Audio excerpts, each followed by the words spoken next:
अमित 8वीं कक्षा में पढ़ता था।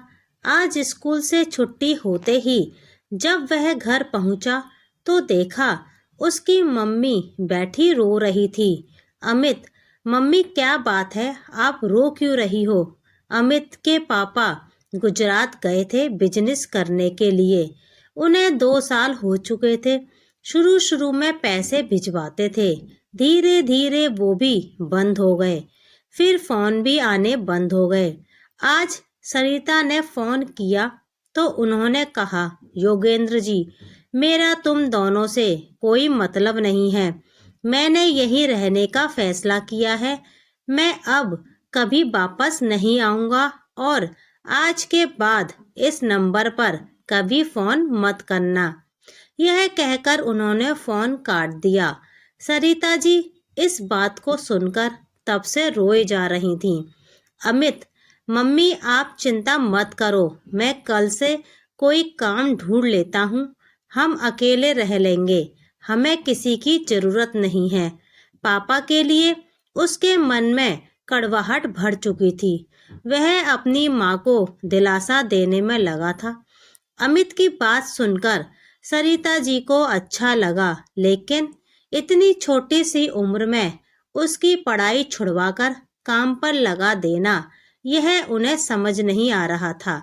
सरिता जी, नहीं बेटा, पढ़ लिख कर तुझे कुछ बनना होगा ताकि हम दुनिया का मुकाबला कर सकें। मैं मेहनत करूंगी, बस तू मन लगाकर पढ़ाई कर। अमित, मम्मी पढ़ाई से जरूरी घर का खर्च चलाना है। आप क्या करोगी? कभी घर से बाहर आप निकली नहीं। आपको कौन काम देगा? मैं काम करूंगा, मैंने सोच लिया है। काम के साथ साथ शाम को पढ़ाई कर लूंगा। अगले दिन से अमित काम की तलाश में भटकने लगता है। कई दिन भटकने के बाद भी उसे कोई काम नहीं मिलता। इधर सरिता जी भी अमित के जाने के बाद काम की तलाश शुरू कर देती हैं, लेकिन उन्हें भी कोई काम नहीं मिलता। एक दिन दोपहर के समय अमित को बहुत भूख लग रही थी। वह सुबह से भूखा था और काम ढूंढ रहा था। तभी वह एक चाय वाले की दुकान के बाहर पहुंच जाता है। अमित, भैया मुझे एक चाय दे सकते हो? लेकिन मेरे पास पैसे नहीं हैं। बहुत भूख लगी है। मैं शाम तक आपकी दुकान पर काम कर दूंगा। दुकानदार, भूख लगी है तो चाय क्यों पीना चाहता है?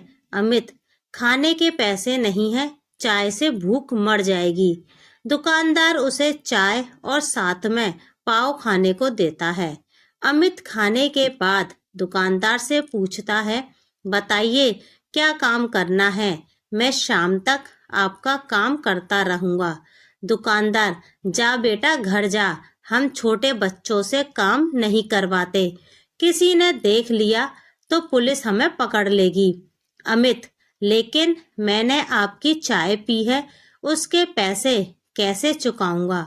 दुकानदार, जा बेटा, जब पैसे हो दे जाना। अमित, नहीं, मुझे कुछ ना कुछ काम बताइए, मैं कर दूंगा। दुकानदार, अच्छा एक काम कर, बड़े चौराहे पर एक बेकरी है, वहां से मुझे पाव लाके दे दे। ये पैसे और मेरी साइकिल ले जा। अमित साइकिल और पैसे लेकर बड़े बाजार पहुंच जाता है। वह पाव लेकर वापस आने लगता है। तभी पाव वाला पूछता है, पाव वाला, सुन, तू और भी दुकानों पर मेरे पाव पहुंचाएगा, तुझे कमीशन दूंगा। अमित, लेकिन मेरे पास साइकिल नहीं है, यह तो चाय वाले की है। पाव वाला, मैं तुझे साइकिल भी दूंगा। शाम तक जितने पाव पहुंचाएगा उसके पैसे मिल जाएंगे, लेकिन काम ईमानदारी से करना, कहीं मेरी साइकिल लेकर भाग मत जाना। अमित, मालिक, मैं ईमानदारी से काम करूंगा, आप चिंता मत करो। अगले दिन अमित पाव वाले की दुकान पर पहुंच जाता है। वह उसके पाव दुकानों पर पहुंचा देता है। शाम को उसे कमीशन के 100 रुपए मिल जाते हैं। घर आकर वह सरिता जी को सारी बात बताता है। दूसरे दिन भी वह मेहनत से काम करता है। शाम को जब वह अपने पैसे लेने पहुंचता है तो पाव वाला उससे कहता है, सुन बेटा, तेरे काम करने से मेरा बहुत फायदा हो रहा है। कल तू पाव देने के बाद दूसरे बाजार में जाकर ये पाव वहां की दुकान वालों को दिखाना, क्या पता वहां से ऑर्डर मिलने लगे। इससे मेरी भी कमाई होगी और तेरी भी। अमित ऐसा ही करता है।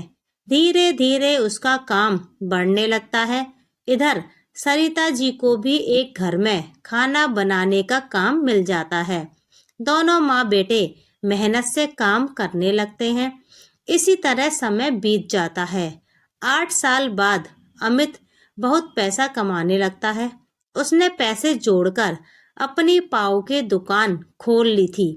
उसकी दुकान पर उसने कई लड़के रख लिए जो पाव बेचने जाते थे।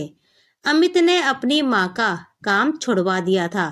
कुछ समय बाद सरिता ने एक अच्छी सी लड़की देखकर अमित की शादी कर दी।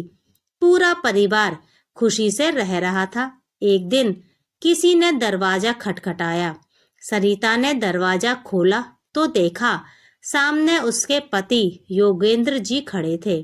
सरिता उन्हें पहले तो पहचान नहीं पाई। पुराने से कपड़े पहने, दाढ़ी बढ़ी हुई थी, बहुत कमजोर लग रहे थे। सरिता, अब आप क्यों आए हो? योगेंद्र जी फूट फूट कर रोने लगे। योगेंद्र जी, मुझे माफ कर दो, मैंने वहाँ बहुत पैसा कमाया, फिर मैंने वहीं शादी कर ली। उसके बाद सब कुछ अच्छा चल रहा था, लेकिन एक दिन मैं बीमार पड़ गया। मेरी पत्नी सारा पैसा और जेवर लेकर चली गई। मैं अकेला बीमारी से लड़ता रहा। मेरी हालत ऐसी हो गई, अब ना मेरे पास घर है, ना खाने को रोटी, ना पहनने को कपड़े। मैंने तुम लोगों के साथ बहुत बुरा किया, लेकिन अब मैं कहाँ जाऊं, मुझे कुछ समझ नहीं आ रहा था, इसलिए मैं यहाँ चला आया। सरिता, आपको पता है हमने कैसे दिन काटे हैं? अमित ने पढ़ाई छोड़कर दिन रात मेहनत की, तब कहीं जाकर यह सब बना पाया। मैं तो आपको माफ भी कर दूं, लेकिन वह कभी आपको माफ नहीं करेगा। शाम को अमित आया तो उसे सारी बात का पता लगा। अमित, माँ इनसे कहो यहाँ से चले जाएं, मुझे इनसे कोई मतलब नहीं है। सरिता जी बैठी रो रही थी। उन्हें रोता देख अमित ने कहा, अमित, मम्मी, मैं आपको रोते नहीं देख सकता। ये बाहर वाले कमरे में रह सकते हैं, लेकिन हम लोगों से कोई मतलब नहीं होगा। आप इनका खाना वहीं पहुंचा देना। योगेंद्र जी को बाहर के कमरे में ठहरा दिया जाता है, लेकिन घर का कोई सदस्य उनसे बात नहीं करता था। सरिता जी उन्हें खाना दे आती थी। योगेंद्र जी अपने किए पर पछता रहे थे। इधर अमित ने उनसे सब रिश्ते तोड़ दिए थे। सरिता जी चाहकर भी अपने पति की मदद नहीं कर सकती थी, क्योंकि उन्हें अपने बेटे के कष्ट नजर आते थे।